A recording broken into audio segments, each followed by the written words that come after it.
We want the client to understand who we are, what makes us different, and why the client should care, right? Remember, like we talked about in the last hour, our clients are sending back cards. They're clicking on burial ads nonstop. They're being propositioned at all hours of the day, all right? And you have to assume this going into this business, that there's some other agent that's going to come behind you and write that deal. And if you leave without getting it, they're getting it, okay? So all of this is to say, what are the things you're going to say in your presentation that are going to differentiate you so that if this is the first go around with this prospect, how are you going to convince them to buy from you instead of the 2, 3, or 4 other burial ads or cards they sent back? Okay.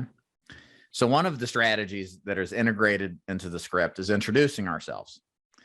So script wise, we want to tell the client who we are, what makes us different, and why they should care. Again, our clients don't know this stuff automatically. They have to be told this because they're not insurance professionals. They think insurance agents are just insurance agents. They don't understand there's specialists out there. And while there's many final expense specialists, in this moment in time, this is our opportunity to create the narrative of why we're a unique agent and how we can help them.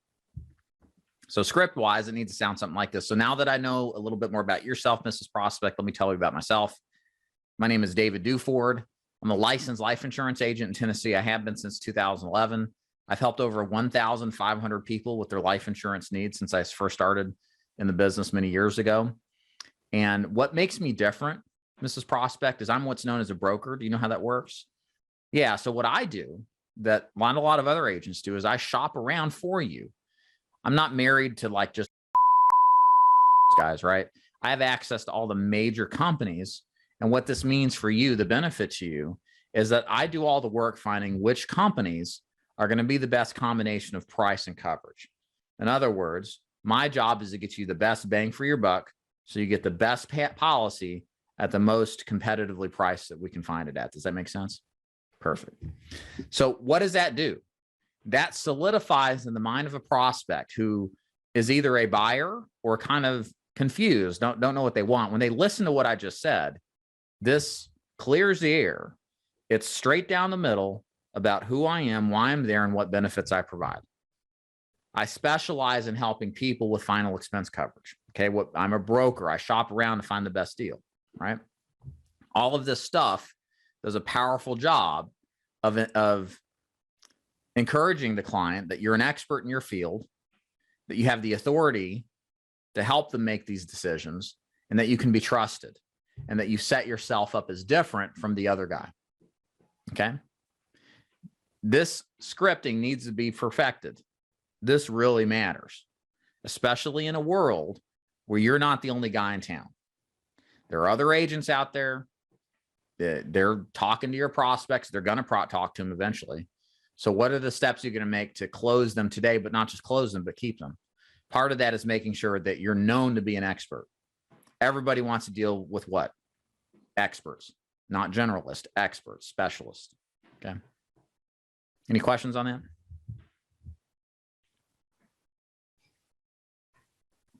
Plus, when we talk about the brokering side and shopping around, what have we just eliminated? We've eliminated the I need to shop objection, or this urgency inside of us that, am I really getting the best deal?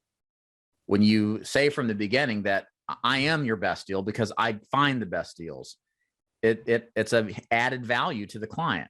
Most people don't want to go talk to 4 or 5 different agents and get in the 4 or 5 harassing conversations to decide if they're going to buy something, right?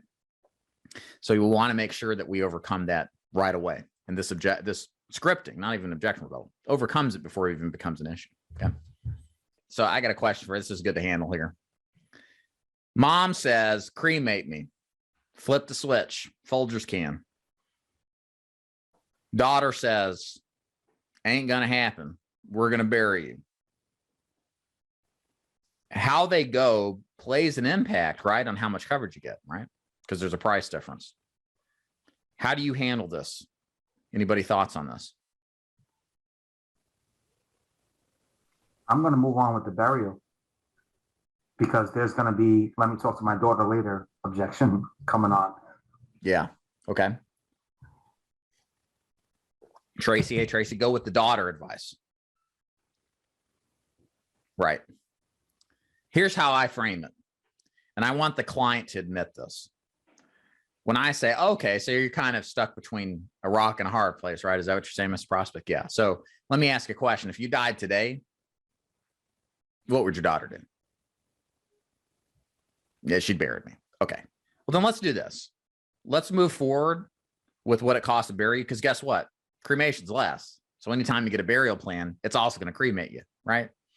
So that way you have certainty, peace of mind, knowing that, yeah, you got a little bit of, you got a good bit of coverage here, but it's good for burial or cremation. Because if you only go with cremation and you're dead and your daughter insists on a burial, well, now she may go into debt. We don't want that, right? So let's start with the burial if you're all right with that. Okay, perfect.